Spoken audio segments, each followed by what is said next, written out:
And him and the security guard started fighting like directly in front of us, throwing punches.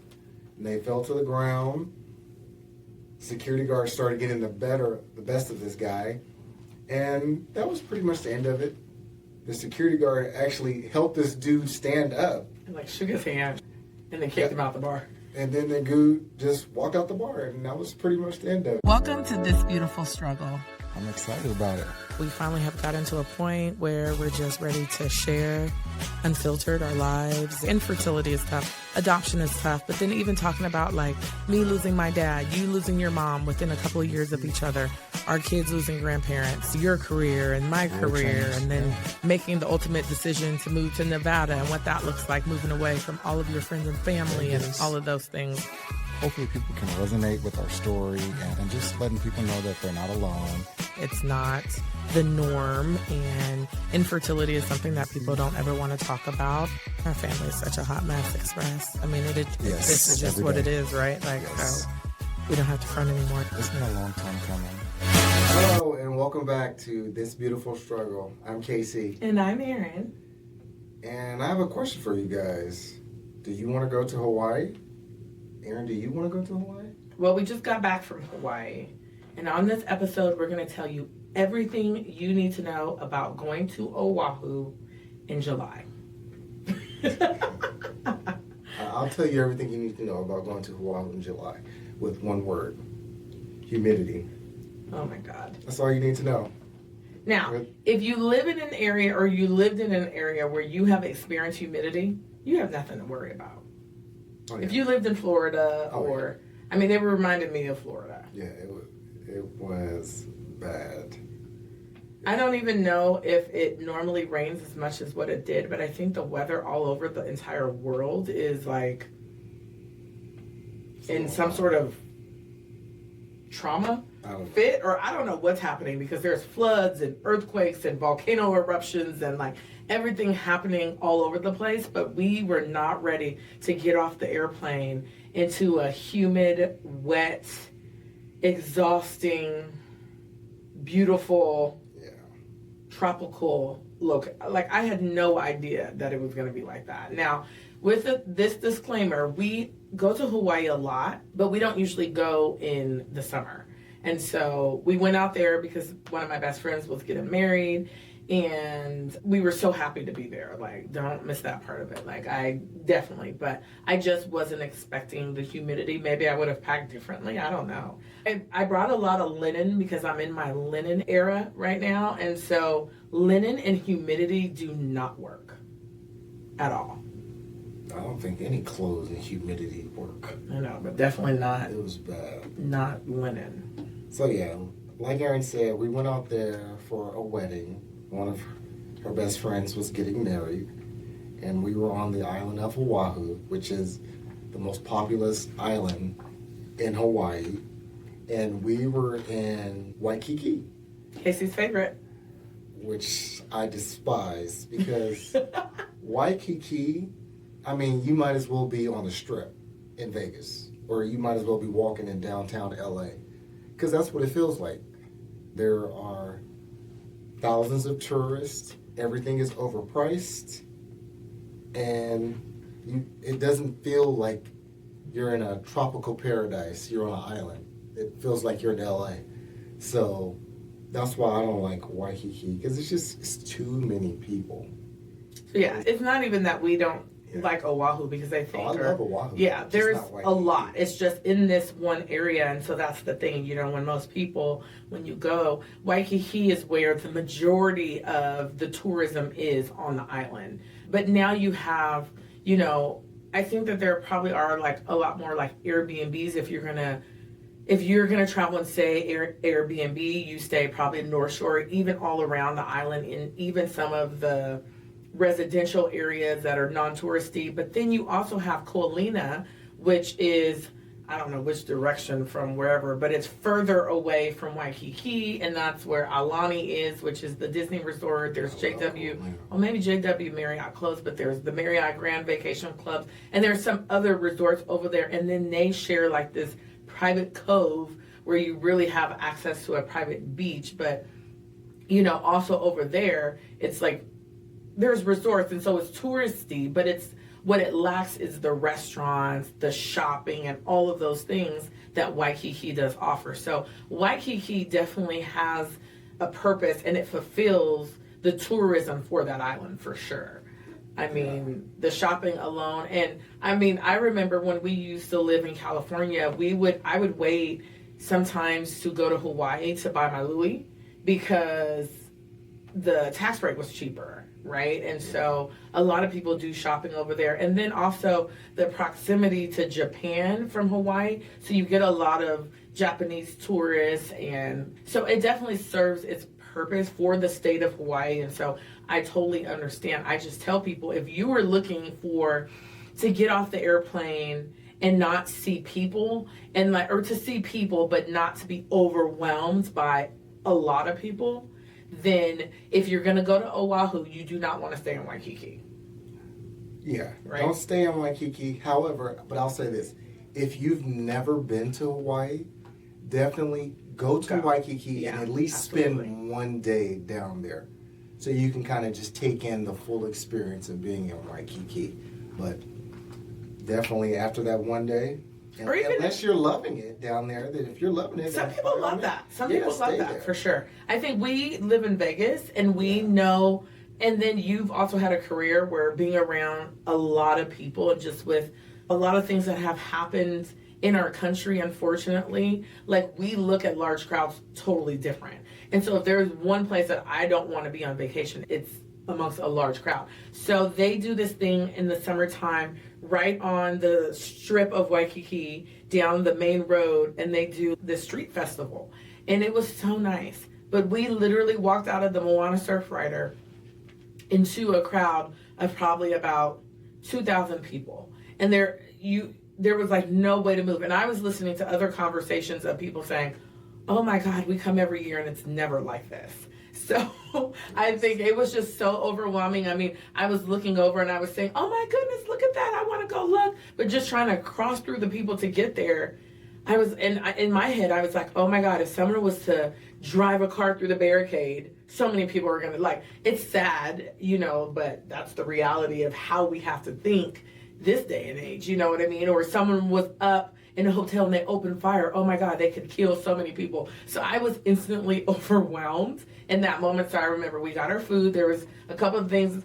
I saw someone who was frying some lumpia and I wanted a lumpia, and then they had like these smoothies and these pineapples. We maneuvered over and got ours, and then we went to the side and we were like, okay, back to the hotel we go. Yeah. But it was a lot. But I mean, I definitely agree with Casey. If you've never been, we're not saying don't go, but you go and you determine for yourself if that is, the experience that you want. And worst case scenario, I will say, is if you're going to stay in Waikiki, because again, that's where the majority of the hotels are, just make sure you have a rent-a-car, right? Or plans to leave, because Hawaii and Oahu are beautiful. And there's Diamond Head, which is, we didn't get to do it this time. We had planned on it. We bought our tickets for Diamond Head, which is really nice because now, and if you don't know this, now when you go to Diamond Head, you have to have a reservation to even be able to get in the gates. So we bought our tickets. It wasn't expensive at all. But we ended up not going because I think we stayed out late and our ticket was at like 8 a.m. We weren't getting up. But Diamond Head is gorgeous. You get to climb all the way to this, mountaintop, and then you can see a whole view of the beach and like pretty much all of Hawaii, all of Oahu. It is gorgeous. So that is like something that you must do for sure. The other thing I was going to say, the nice thing about Waikiki is you have all of these resorts that are directly on the water. So if you stay in one of those resorts, you literally can walk out your hotel and you're right on the beach. The hard part about that beach is it's a very public beach. So even if you're not staying, you know what I mean? Again, when we were at Duke's and we were eating lunch, the beach is right there, but there was about 500 umbrellas. Yeah, it was packed. It was so many people. But if it's your first time, just go check it out just so you can take it all in. Oh, another must, if you've never been to Hawaii and you go to the island of Oahu, you must go check out the Pearl Harbor exhibit.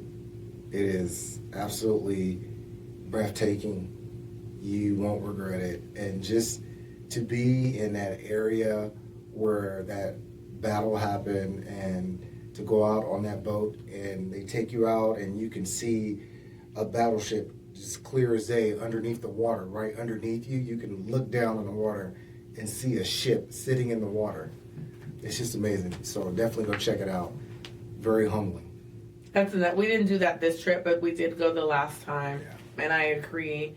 I think it is a place that you can take kids, but if you are going to take your kids, then they need to be mature. You know what I mean? Or Yes. just because it is a place where a lot of people lost their lives, and you know, some people, you know, obviously take that really seriously, as we all should, but you know, some people get really irritated with kids. I've noticed when they're there as well. But yeah, I agree. Pearl Harbor is definitely one of the things. There's a lot of, what I was going to say, there's a lot of, since we've been to Oahu specifically, it had been like, what, 10 or 11 years? It's been a minute, at least a decade since the last time we went out. So it's changed quite a bit. It looks a lot of the same, but the shopping, if you like to shop, oh my goodness, let me tell you, pack a suitcase that's empty, which is pretty much what we did. We packed an empty suitcase and it was carry-on, and we just brought it with us. It had nothing in it because we knew that we were going to want to shop. And then there's just a lot of like, we brought back so much stuff for our children. Like, you know, like the macadamia nuts, covered macadamia nuts. I have to have those all of the time. And even so, we have friends that moved to Hawaii a couple of years ago. So being able to hang out with them and have them take us to all the local spots, and hey, we're gonna go buy some souvenirs, but we're not gonna go to Waikiki to buy those things. I'm gonna take you to, you know, XYZ. So it was really nice. We did Leonard's Bakery, which has the best malasadas. Is that how they're mala? I think it's malasada. Yeah, malasada. Oh my God, they're so good. They're like a little, they're like a pastry donut kind of. They're really warm. Be prepared to be, you have to go to Leonard's Bakery, but be prepared to be there and wait probably for like 45 minutes to get your order. You can also order online. The line is off the hook. There's Ted's Bakery on North Shore. We did all of the things that like we Shrimp truck. have to do. So yeah, if you want the shrimp truck, now they're in downtown and stuff like that too. But Ted's Bakery has the best pie. They're very well known for their pie, and they're also very well known for now the shrimp. We got from our friends, they were like, because we were going to go to Giovanni's Shrimp Truck on North Shore because that's where, you know, we had been in the past. Now Giovanni's is in downtown. They have like a truck in Waikiki as well. But our friend Mike told us, no, go get the garlic shrimp from Ted's. And we went and ate lunch, and it was so good. I'm like, oh, okay, Giovanni's, Ted's, and put you out of business. And it was nice. They had like a little seating area, and you could sit and eat and have your pie and all of that. So that's on North Shore. You have to. Now, in order to get to North Shore, you can Uber. However, the best thing to do is just to get a rent-a-car. When we booked our Hawaii trip, I was like, oh, I'm not in a rush to get a rent-a-car because there were so many available. And then the week before we left, I sat down at the computer to book the rent-a-car, and they were completely sold out. And I was like, oh my God, what are we going to do? So we ended up Turo. Yeah, we ended up using Turo, and we didn't use it the whole time, which was nice. We were able to use it just for the days that we needed it. We were able to pick it up 2 blocks from our hotel. We were able to drop it off at the airport. This service is awesome, and I know that this is probably everywhere. I don't know, maybe we should use this for us in Vegas. I'm just saying. We were definitely driving someone else's vehicle, but it was a great experience. We didn't have any issues, and it was so much cheaper. The car, oh my goodness. So much cheaper. But yeah, we got that, the last 3 days? We were there for 8. Yeah. And we really used that to like go and do all of the other things that we wanted to do that were not local to Waikiki where we stayed. So that was great. So if you're going to stay in Waikiki, fine. Just make sure you have a rental car, but you don't have a rental car for the whole time because parking is insanely expensive because there's just a lack of it. So what was parking? You can walk a lot of places. Parking was like $60 a night. Yeah, parking was just ridiculous. So we only did it for 3 days. Yeah, it was off the hook. I don't even see how these hotels keep getting people to, I guess just because they're tourists, but you got to rent a car, which is pricey. Then you got to pay for parking. So in some instances, you could be spending like maybe $150 to $200 a day. just to have a car. Yeah. Which is crazy. And that's not even counting the gas. And then when you So- stay in Waikiki, for example, you're really not driving. You're not driving from here to there because there's just really a lack of parking, right? And it's like the strip. So, it might take you 35 minutes to get a mile, right? Especially on the weekends. And so really, we got out and we walked everywhere that we went. And it was about a mile at the furthest that we walked, but you can literally get to everything. And so there's really no need to have a car if you're in Waikiki. But if you do want to go out and go to like the Dole Plantation and get you some Dole Whip, if you want to go to North Shore, there is, what is the name of the shaved ice place? Oh God. Matsumoto. Yes, you have to go there. There are a lot of places that have shaved ice, but Matsumoto's is 100% the best place. When we went, the line was so long. I was asleep and I remember sitting up in my chair and being like, oh my God, that's the shaved ice line. Just be prepared. It's like a Disneyland. But here's a little thing that we did. We continued on with our day. We did all of our shopping. We knew that they close at 6. That's the other thing. Everything in Hawaii closes early. So we knew that they closed at 6.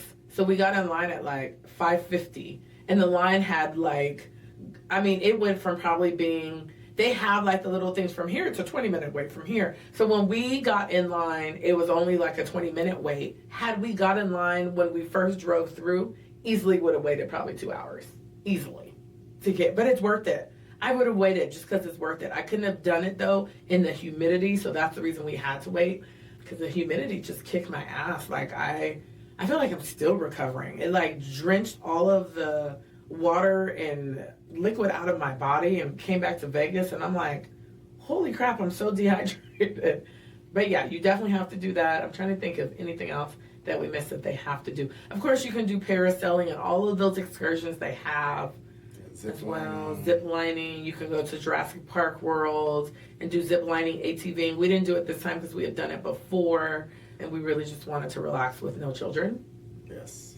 The beaches are amazing. The beaches in Waikiki, the beaches in Ko'olina, amazing. The beaches in North Shore, great. And if you really have a car and you can drive to the local beaches, phenomenal. Oh my goodness. Now, The water is so clear too. oh my God. You It's can like see straight through the water. we'll post some pictures on our Instagram of just like the scenery. So gorgeous. If you haven't gone, you definitely need to go. Now, what I will say is this trip was everything that we needed. I know Casey's going to be like, I told you, because he's always been like, come on, we have to take these long extended trips.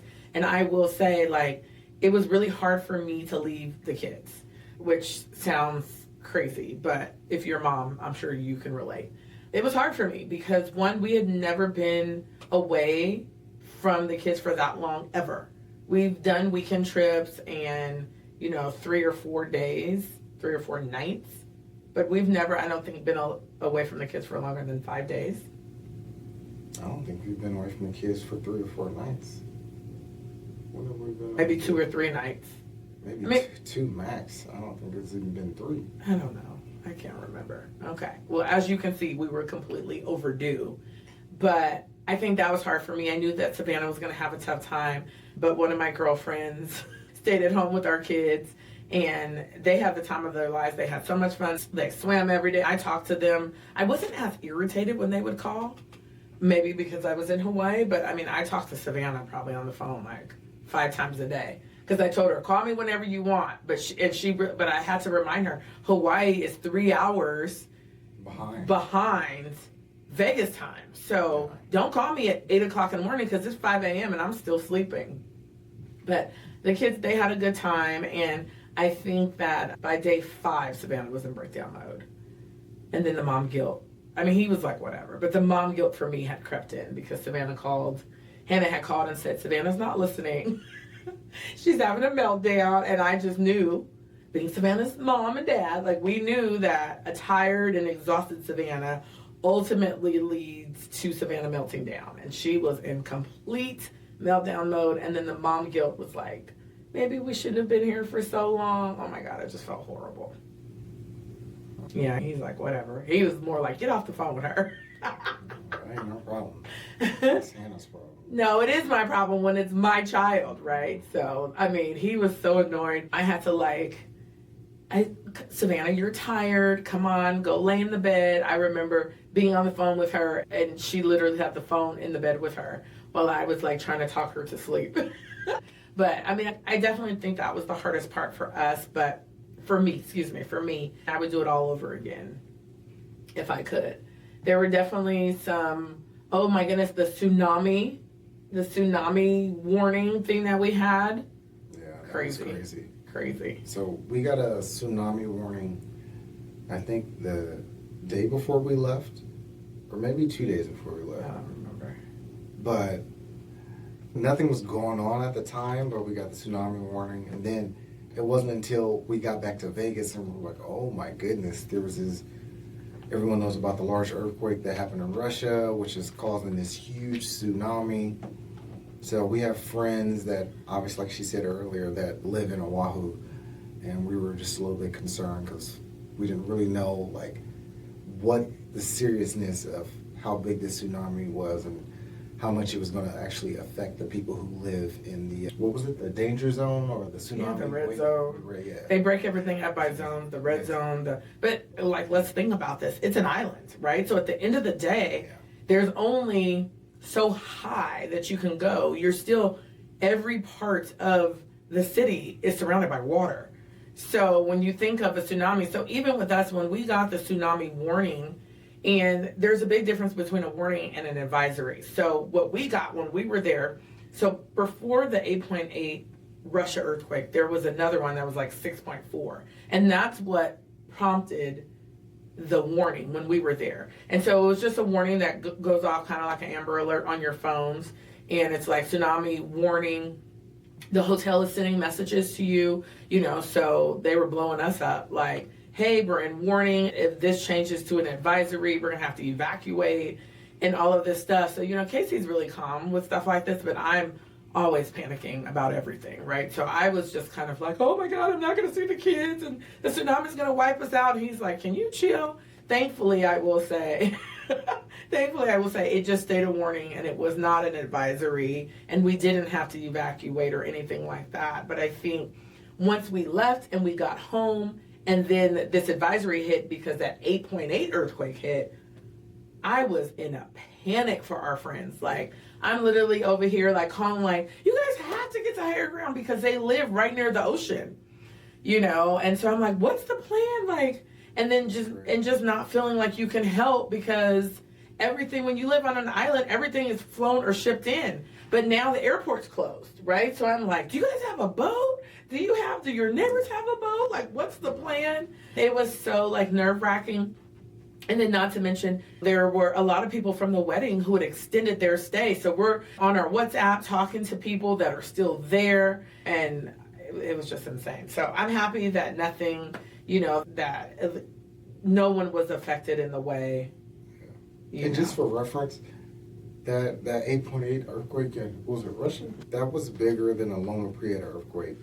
For those from California, that earthquake that happened in '89 that completely just basically destroyed the Bay Area in California. Collapsed buildings, collapsed freeways.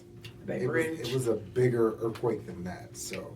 And I think that's the reason why I was panicked so much, even being home and worried about our friends and really we actually told the kids at this point, like, because Kaylin could see the worry in my face, I was crying. And I said, listen, like, me and Daddy lived through the Loma Prieta earthquake, and that was like a 6.9.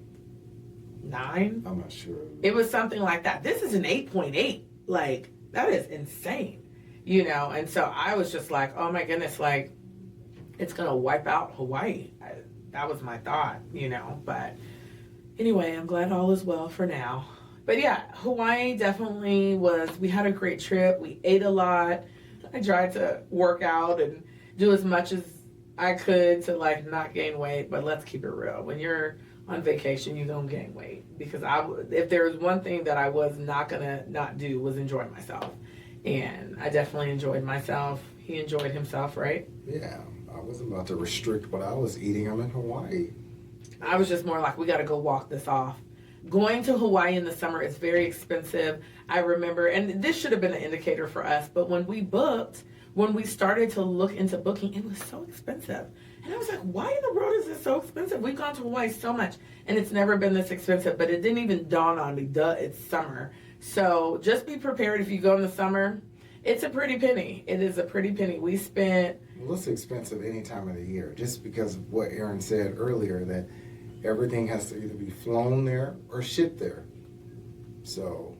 But just getting there, I didn't expect to pay so much. I don't think... I mean, we paid for both of us like $1,500 on airfare.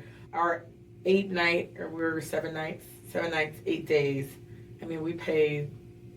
I don't know. Just be prepared. If it's just you and your spouse, be prepared to spend at least $6,000 on your trip for a week. If you're going to go and take your kids in the summer, be prepared to bankroll 10, just to have. But at the end of the day, like, we have to treat ourselves. We have to go and we have to disconnect. You have to do those things. I mean, $10,000, yes, it sounds like a lot of money, but try going to Disney. You're going to spend the same, if not more,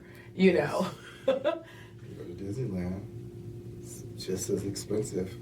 Yeah, so, but I think at the end of the day, we had a great time. It was, because we were there for, my girlfriend's wedding, it was so nice to be able to really catch up with her and her family and just her friends. And we met so many people, just from different parts. I mean, there were people there from the UK, from Canada, people who have lived in my backyard that I met for the first time. Like, it was just so nice. And like, even making, people are now hitting me up like, we coming to Vegas. And I'm like, come to Vegas. You know what I mean? Like, so it was such a good time and much needed. So the moral of all of this, which I will say, I didn't even see a bar fight.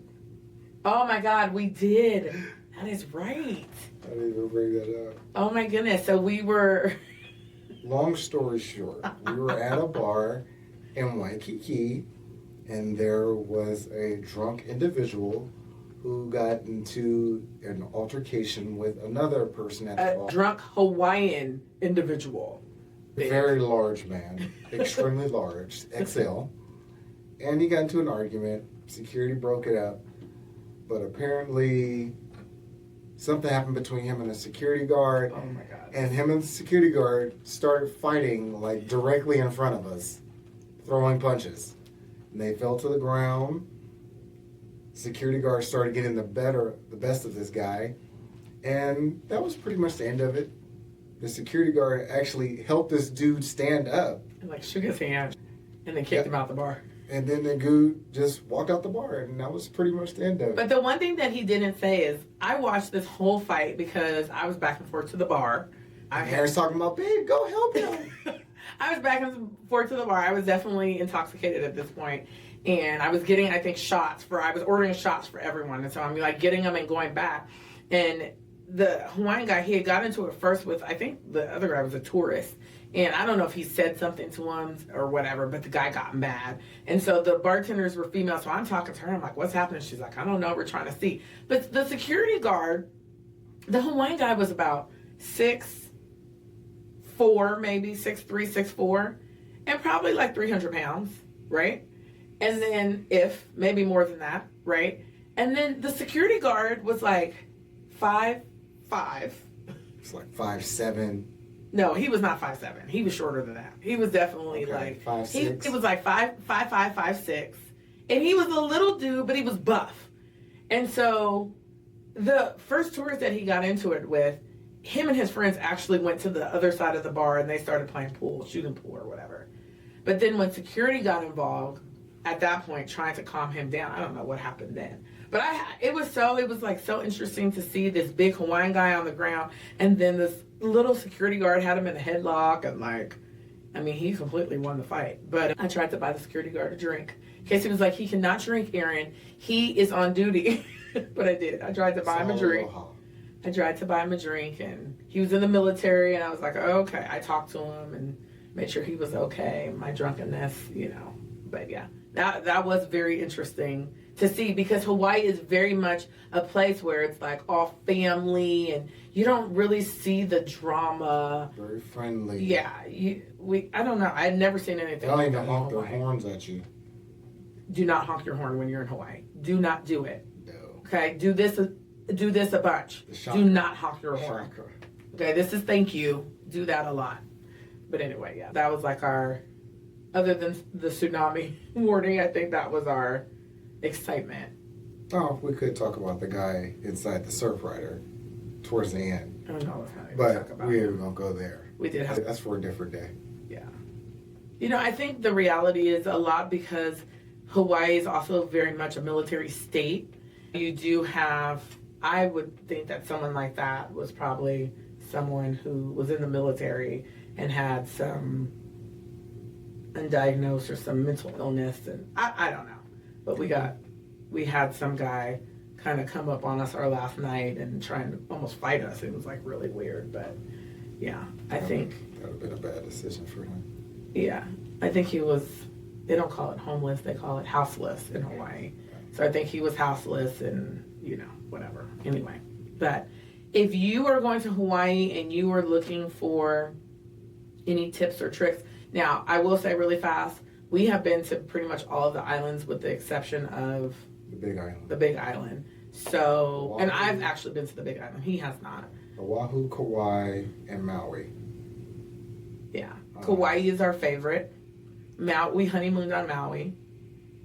Obviously, Maui had that big fire, but they really do depend on tourism. Kauai is amazing if you're looking to go and really just be away from tourism. Of course, there's tourism there, but it's not anything like Maui and Oahu. Maui might be a good mix of Both. yeah, not as touristy as Oahu, but more people than Kauai.